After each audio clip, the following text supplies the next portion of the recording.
Namaste. We'll just chant the verses that we saw last time. Karturagnaya prapyate phalam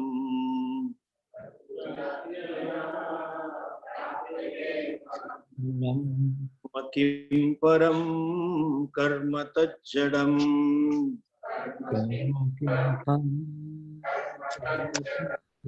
Tuti patana karanam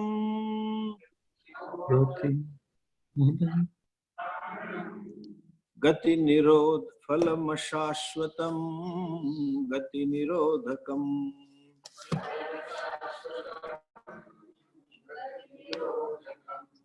Ishvararpitam nechaya krutam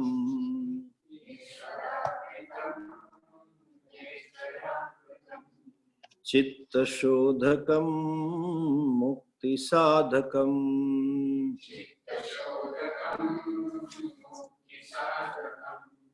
Kaya vangmana karyamuttamam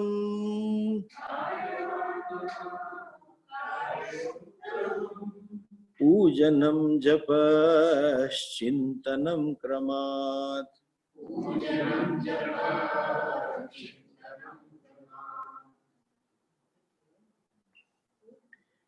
Karma yogi is a one who maintains certain attitude of equanimity towards the result of the action. This attitude is born of understanding. Any attitude, if it is not backed by proper understanding, it doesn't last. Attitudinal change should be brought about by cognitive change. And this person has a cognitive change with reference to attitudes. And this change, cognitive change, takes place out of understanding certain facts. Cognitive change is often factual. One needs to understand the facts about the action and the result of the action. This fact will naturally provide him certain attitude. And this understanding of the fact is gained by Bhagavad Vakya, primarily the statement of Lord Krishna in Bhagavad Gita, the statement of fact regarding karma and karma phalam. Why this is necessary, that also we should understand. When I perform action, I expect a given result, and when I gain that result, I always judge the result. That judgment brings about certain emotional response in my mind, which is not the case with animals. You don't see them so much responding to certain emotions, certain attitudes about myself and the world developed on the basis of my judgment of the result. Their judgment is that I didn't get it. Suppose they try for a prey, lion is working to get a prey, and it didn't get it. That's okay, I didn't get it. That is all the response lion has. Whereas in case of the human being, that not getting the expected result generates certain emotions. And that you are going to get unpleasant result, that, as they say, you don't call all the shots, that you will not get all the time what you want. So then one needs to learn how to look at, how to accept those unpleasant events or even the pleasant events. And that learning is provided in Bhagavad Gita by this verse, Karmanyavadhikaraste ma phaleshu kadacha. Last time we have seen this verse in detail. It never says that you should not have expectation for the result. It doesn't say that. I have explained you the translation. Bhagavan is saying that your jurisdiction or right is to perform an action. It is my jurisdiction or my right that I have to decide the result. In other words, Bhagavan is the giver of karma phala. When I say Bhagavan is the giver, that means the situation that I receive at the end of my effort, or the objects if I get at the end of the result of the action is given by Bhagavan. And in our culture, we understand that which comes from Bhagavan is prasada. And the moment you know this is a prasada, your attitude changes. There is glad acceptance of what is received, no complaint about quantity, no complaint about quality. On the contrary, there is a sense of gratefulness. That equation, I put in so much of effort, so I must have so much of result. That kind of calculation, I paid so much of money to the temple, in prasad they have given me only this much, this is disproportionate. That question about the quantity doesn't come at all. Much less quality, because it is from Bhagavan. The Ishvara has given, you feel gratified by receiving. This attitude neutralizes the judgments that our mind makes regarding the result of an action, and thereby judgment about ourselves. Couple of so-called failures makes me judge myself as a failure. In fact, if you analyze, there is no failure and success in this creation. A given result is called failure by a given person. And the same result can be called as success by another person. The definition of success and failure, by and large, is subjective. And whenever there is universal sort of, like in the sports, that if you win the sport, you are successful. And if you have lost it, you are a failure. That judgment also is subjective. Why? Because having won the game, for example, a game of cricket, there is always a feeling, I should have won it with more margin, or I should have won with more wickets or overs to spare. There is always subjective judgment. That is natural. You cannot stop yourself from making judgment. That branding can be removed. Like, as I said, there is no absolute success and absolute failure. I myself had experience. One of my students' child was in the board, and then he was working hard, and the parents were also helping the son out, and they spent a lot of money for child's tuitions, and they were giving time, quality time, and all those things. Whole family was geared up for his exams and board and all that. Obviously, mother was more emotionally involved in him, and no sooner the results were out, she was ecstatic. so excited. Swamiji, you are the first person I am making a call to. He really made it, and I'm so happy, and grace is flowing, and my child is great, and my luck is great, and blessings, and blah, blah, blah. I said, tell me how much he scored. Then she said he got 94%. Oh my God. Success. Afterwards, she sent the son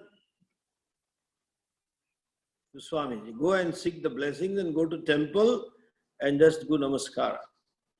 He came to temple, did namaskara, and sought my appointment. I met him.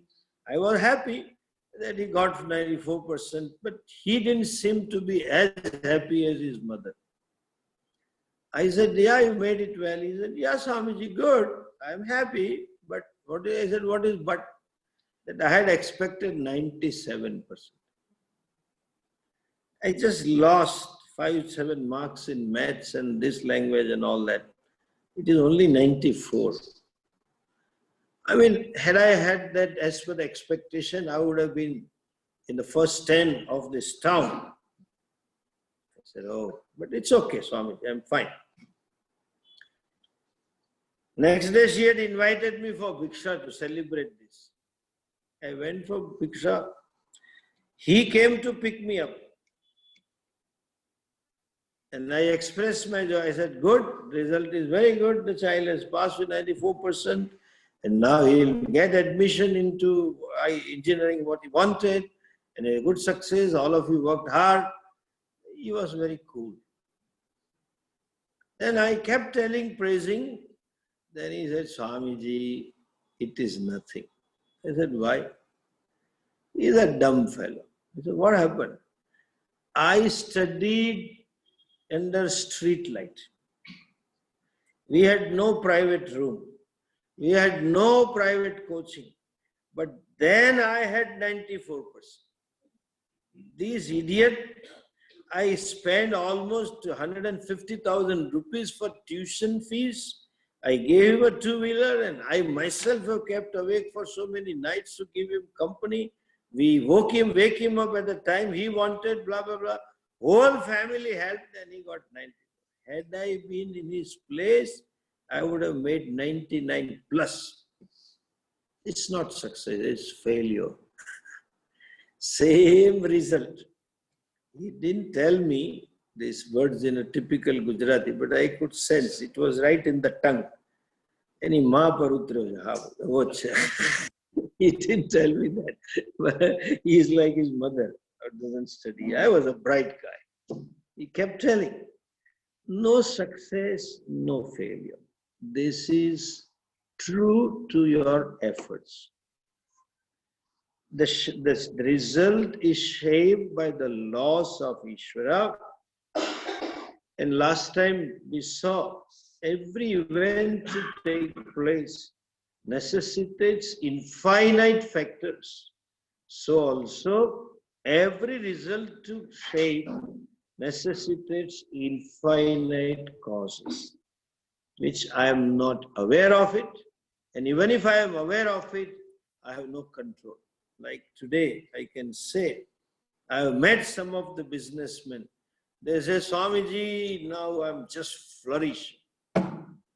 What I earned in last 10 years, I'll make the same profit in next 3 to 4 months. I said, how? What are you doing? He said, I am exporting this mask, and there is a huge demand from China. My company, we are working 3 shifts, and earlier we used to work only 1 shift. Profit. That is success. You don't know that there would be coronavirus, and this fellow is gaining, somebody is losing in China or somewhere else in the world. There is no success and failure. It is always true to your efforts.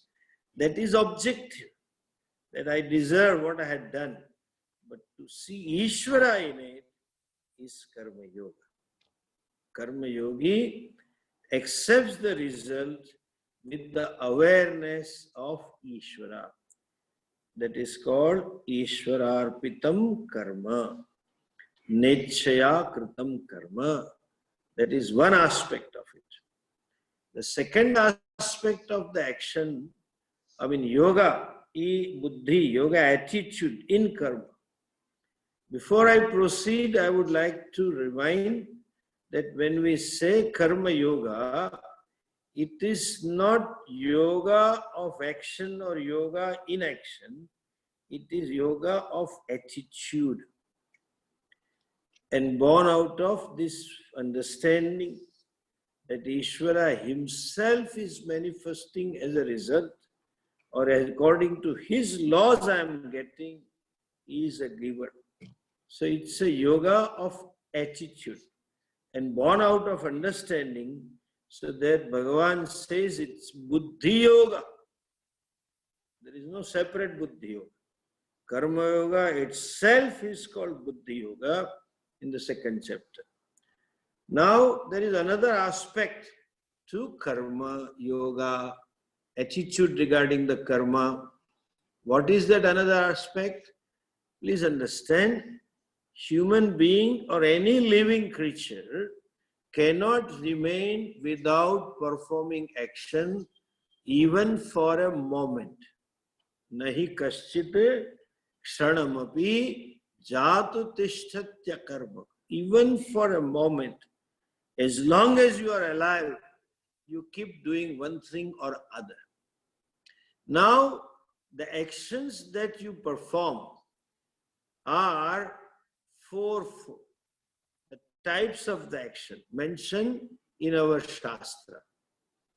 The one we talked about, desired prompted action. When you have a desire to have something, you have a desire for some estimated result, and according to your estimation, according to your expectation, you work, you plan, and you work and achieve. That is desired prompted action, called as kamya karma. There is another set of karmas which are mandatory, enjoined by Shastra or enjoined by cultural or the government of the day.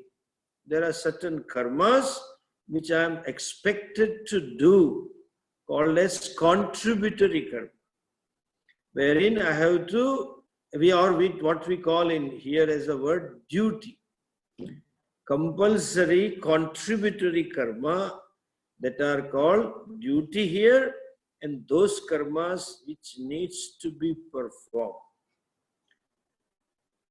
This duty is in fact repaying the debt.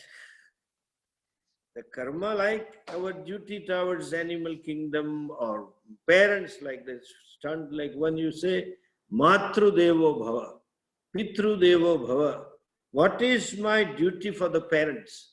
And I have to do something for them. And when I do something for them, I have to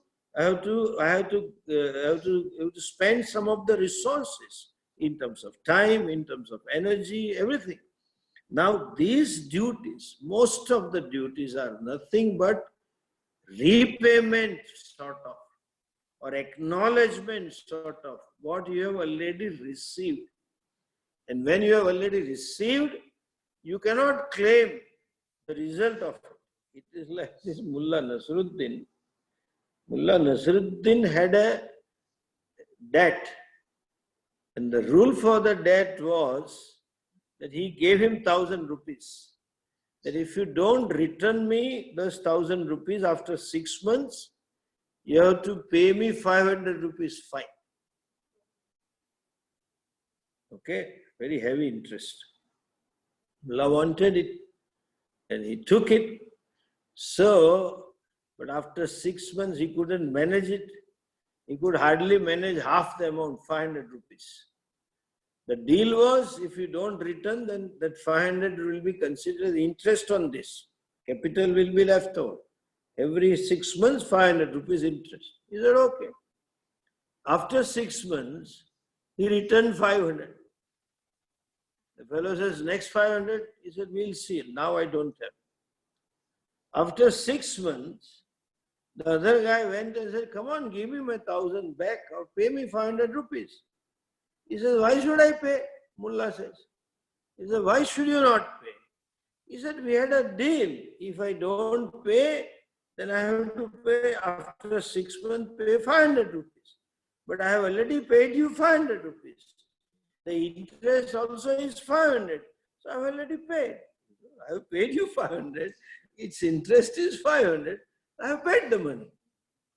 How can you claim interest on the debt that you repay? You cannot. It is already borrowed. You have to return it. So the duty is supposed to be without expectation. When I fulfill my duty towards parents, already I have received the capital, I am just paying back the installments.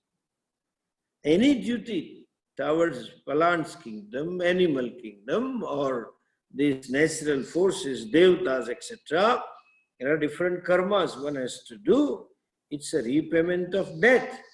And in repayment of debt, you cannot claim the interest. It may reduce the capital, and thereby you have advantage of less interest. But just because I paid half the amount, you should give me interest, that you cannot. So, when we say this, we should act without expectation. That applies only to your duties, nothing else. You cannot have action which is a deliberate action prompted by your desire to achieve. That cannot be expectationless. The fact that you have a desire, the fact that you have an aim or a goal to achieve, that means there is an expectation.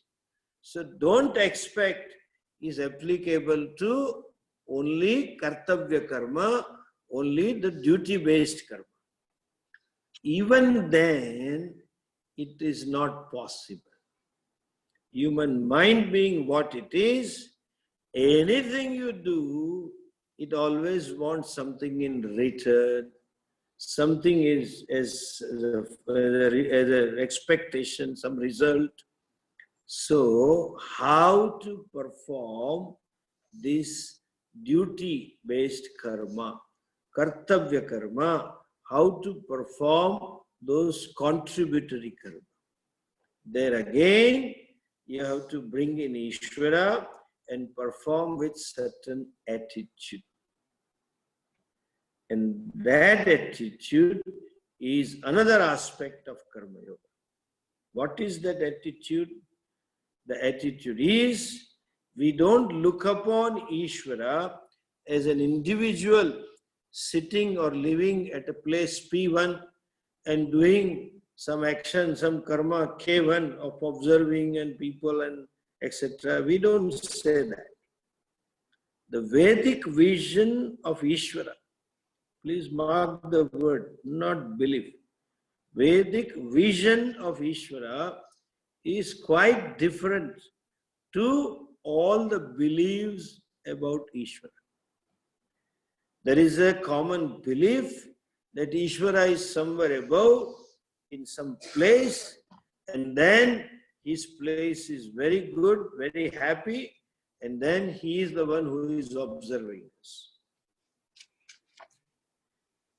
Vedas have discussed in detail or explained in detail not only the nature of the self, it talks about the nature of the creation and the creator as well, Ishvara as well. And what is the revelation? What is the fact that they reveal about Ishvara, which is quite logical and explainable? The fact is, for that matter, you need to understand little bit cause-effect relationship. Anything that is produced or created necessitates two causes. For that matter, I can say knowledge presupposes the creation. Or any creation is nothing but grossification of the knowledge, manifestation of the knowledge. Like even when you want to build a high riser, you go to architect, then there is a whole vision, how the building will be. He has the whole detail. He visualizes the plan, and then sometimes they give you model also, made up of cardboard. Nowadays, 3D model, they present you on computer. So that is a knowledge which is subtle, which is not perceptible. The building is a manifestation of the knowledge. Anything for that matter.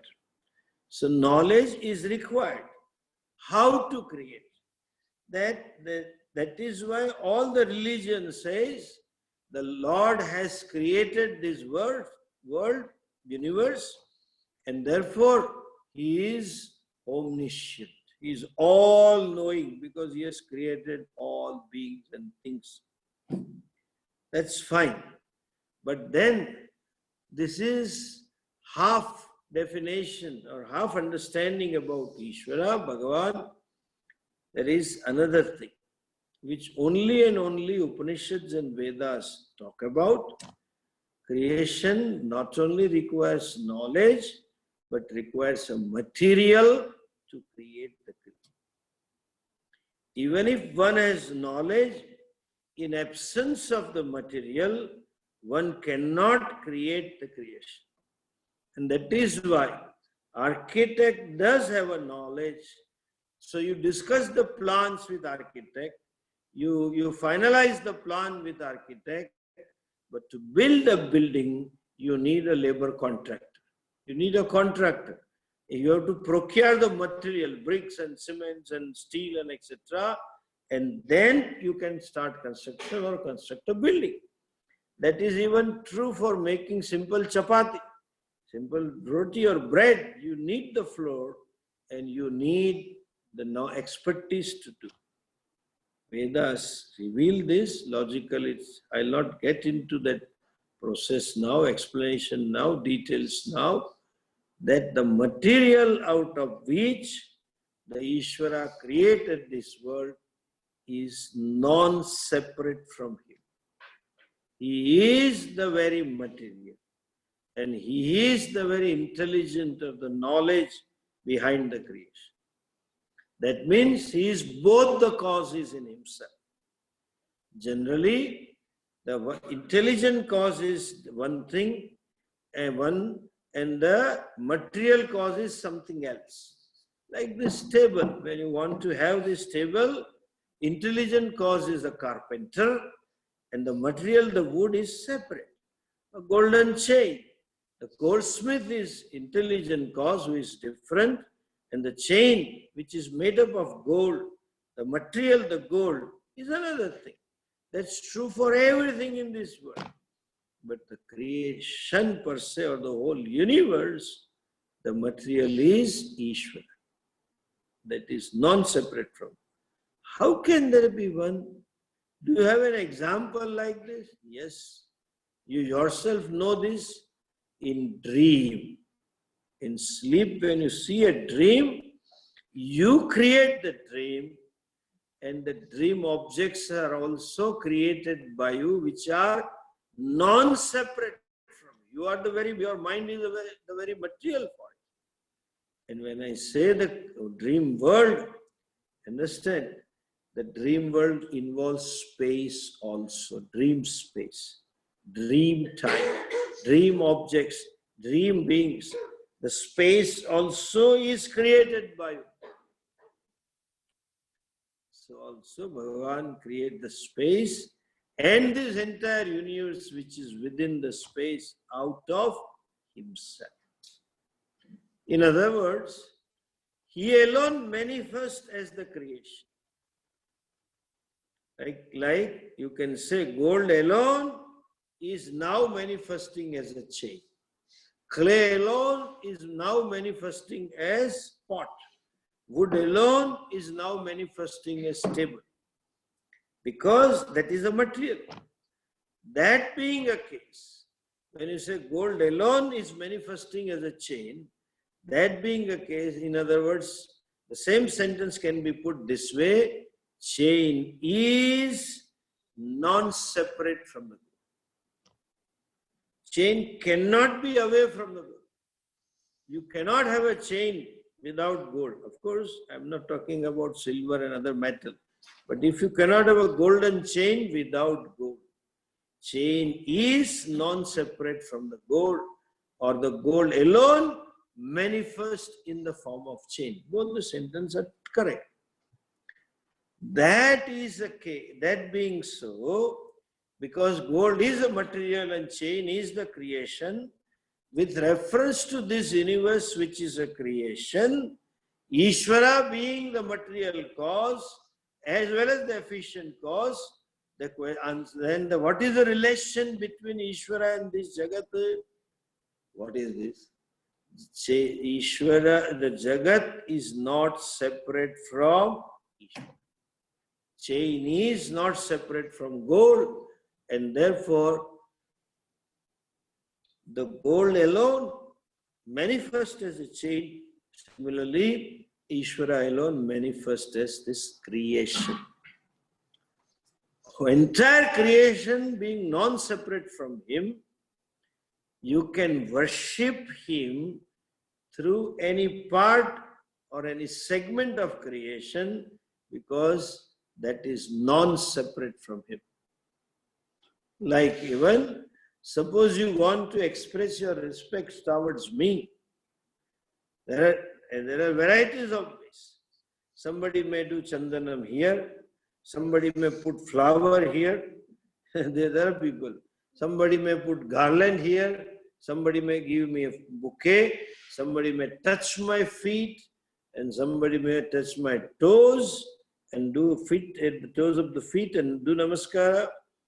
And I have seen traditions, I have seen paramparas in India.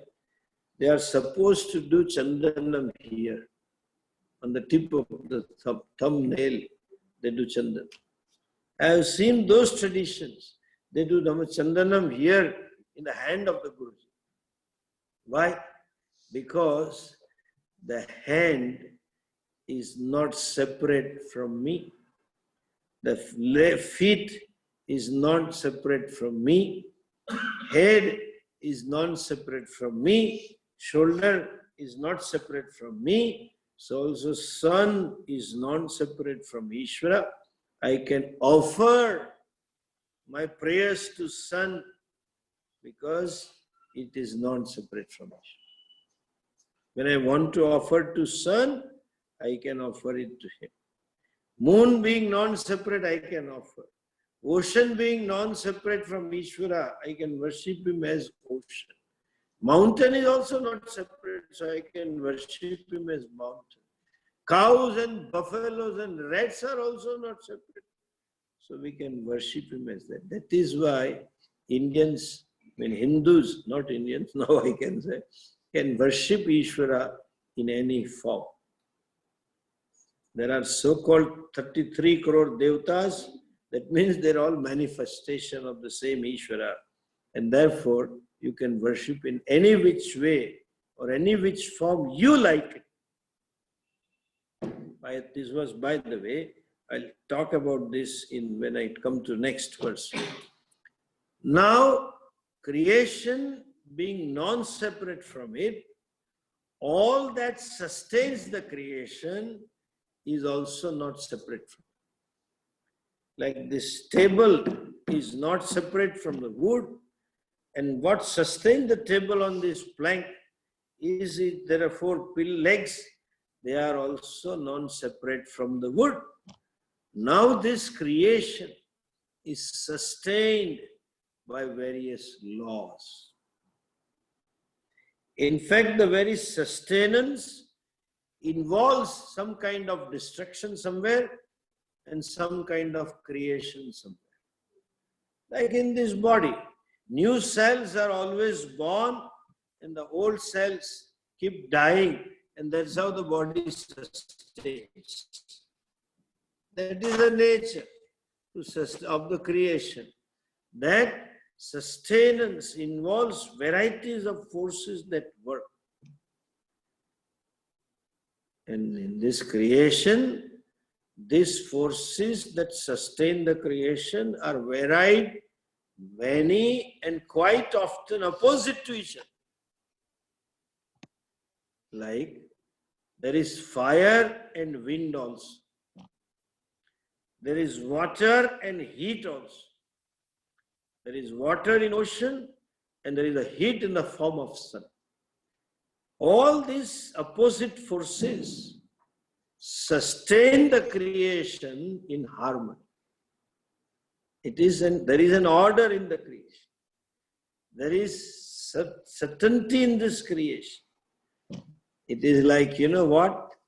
When the harmony is there is happiness, there is peace in the creation.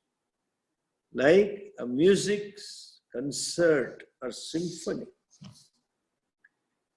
A musician, nowadays they keep all the the singer has all musician players, instrument players on the dais. There may be 100+ people playing different instruments. There I have seen those things where they play Indian instrument as well as Western. There will be sitar as well as guitar. There will be Hindustani tabla as well as bongo drummer with a stick. All different noise they make, sound they bring out. There will be harmonium also.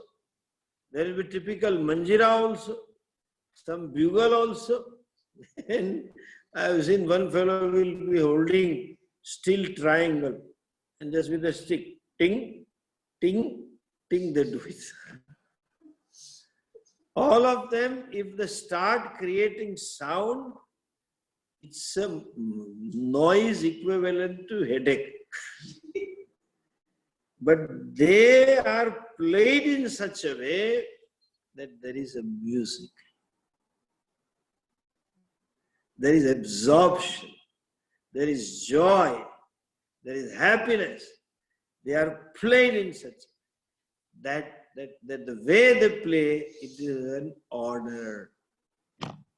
When there is an order, there is a harmony. And when it is in disorder, there is chaos.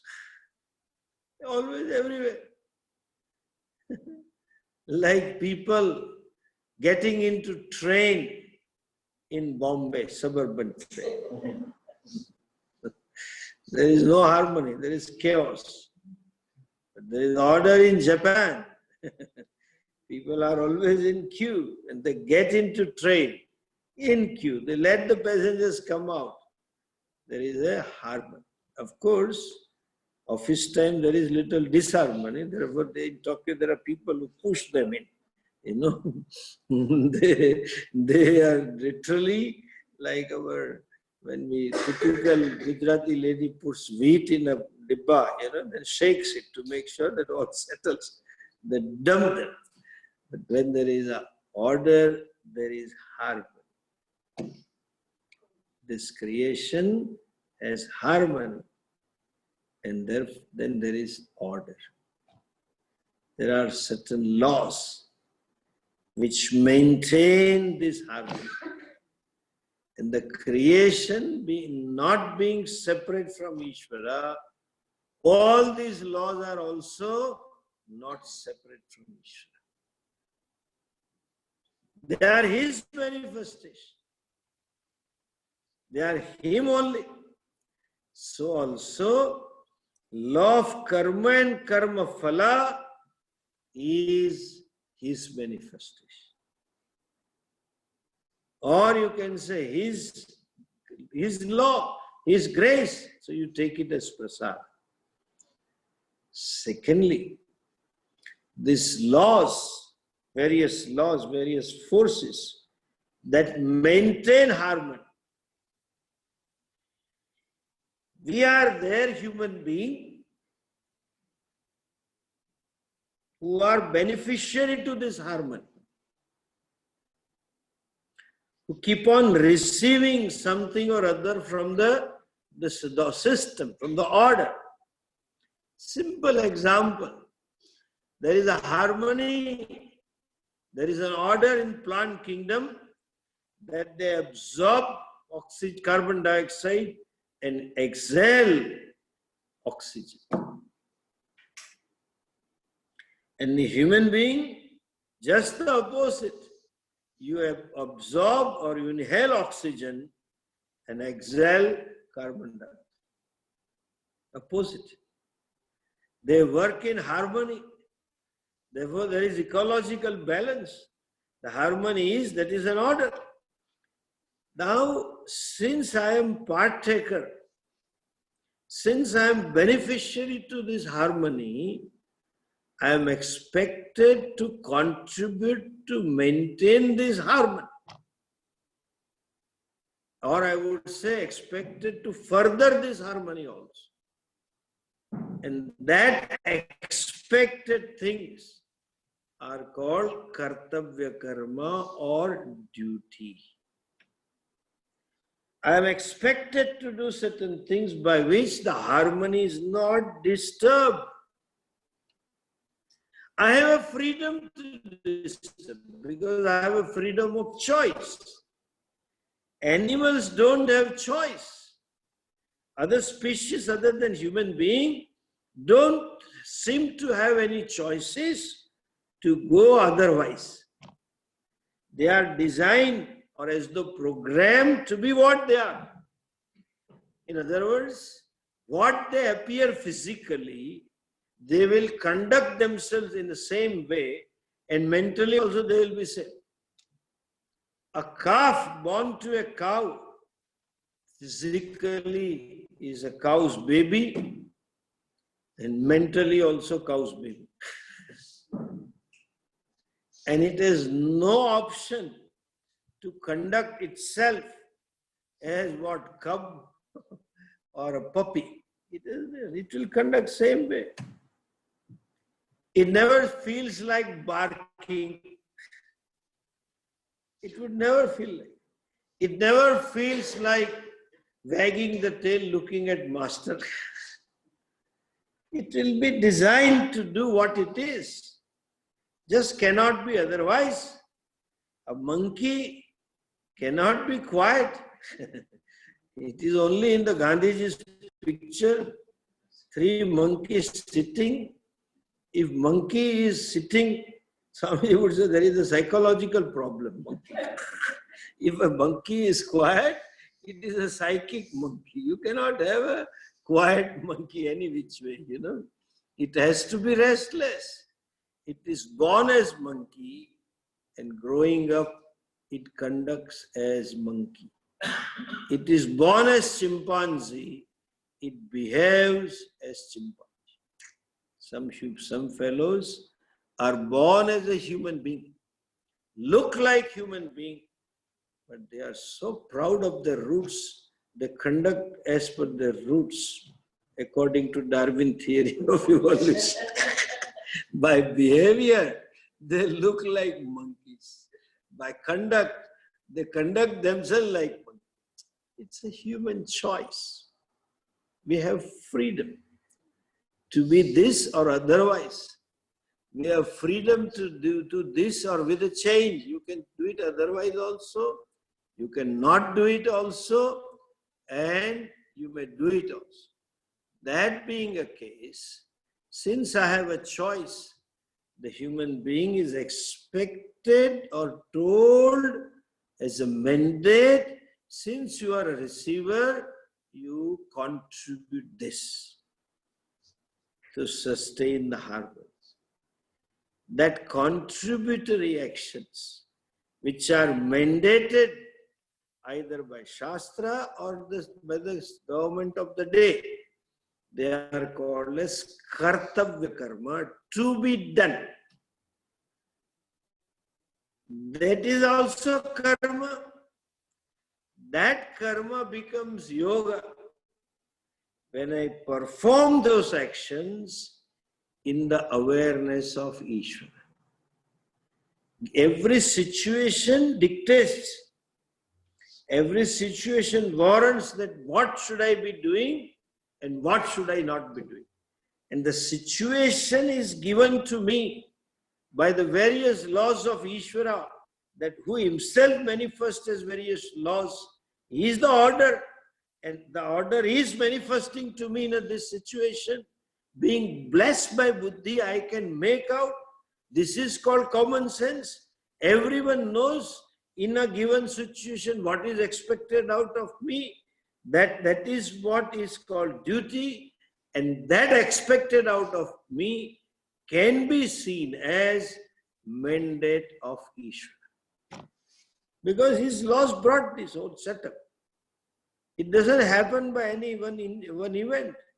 Whole creation has contributed to bring out this particular event. For so many years, maybe you don't know. Number of factors has brought this event to you, and in that factors, those niyamas, as we said, is manifestation of Ishvara only. So Ishvara has put me in this situation. I respond. I do what is to be done, and I don't do what I should not be doing in that situation. If that response is performed with awareness of Ishvara, it becomes karma. What is awareness? I am offering this to you. O Lord, it is thy will. You put me in this situation, and this situation evolved in this way, and that you have given me the common sense called buddhi to understand what is expected out of me. And while I perform that expected karma, I see that something as an offering to Ishvara. That is called as Ishvararpana buddhi. For kartavya karma, all the duties, all expected karma, I offer it is to Ishvara. In other words, my contribution, my contributory actions, if performed, will aid or maintain the harmony. If not performed, might disturb and break the harmony. And that being a case, whatever is aiding to harmony or sustaining the harmony, I perform with awareness or with a sense of gratitude or bhava that, oh Ishvara, I am offering unto you. That is another aspect of karma yoga. Kamya and kartavya karma. Kamya karma is what? Perform it with no expectation, because kamya, desired prompted actions are the one you accept the result as prasad. And kartavya karma, those duty, that contributory karma I have to do, that karma I have no right to seek a result, so I look upon it as an opportunity to serve Ishvara. So two aspects of karma yoga, that with reference to certain action, I do it as an offering to Ishvara, and then certain karma phalas, when I receive certain, if prompted by desire, I receive it as a prasada. So prasada, please understand, it's not a vastu. There is no object called prasada. Your attitude is prasada. Like for a believer, Hindu, a beautiful idol in the temple is Bhagavan. For a Westerner who doesn't have the exposure to culture, he was not brought up in this way, for him or her, it's a nice piece of architecture or a nice piece of designing, and it's worth keeping as a memorable article. So that murti will be in a drawing room decorating his showcase.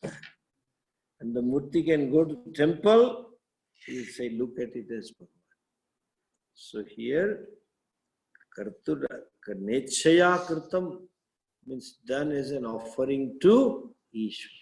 That karma, chitta shodhakam mukti bhavati. We'll see that next Sunday. Namaste. Om Purnamadah Purnamidam Purnat Purnamudachyate पूर्णस्य पूर्णमादाय पूर्णमेवावशिष्यते। ॐ शान्ति शान्ति शान्ति। हरि ओम श्री गुरुभ्यो नमः। हरि ओम।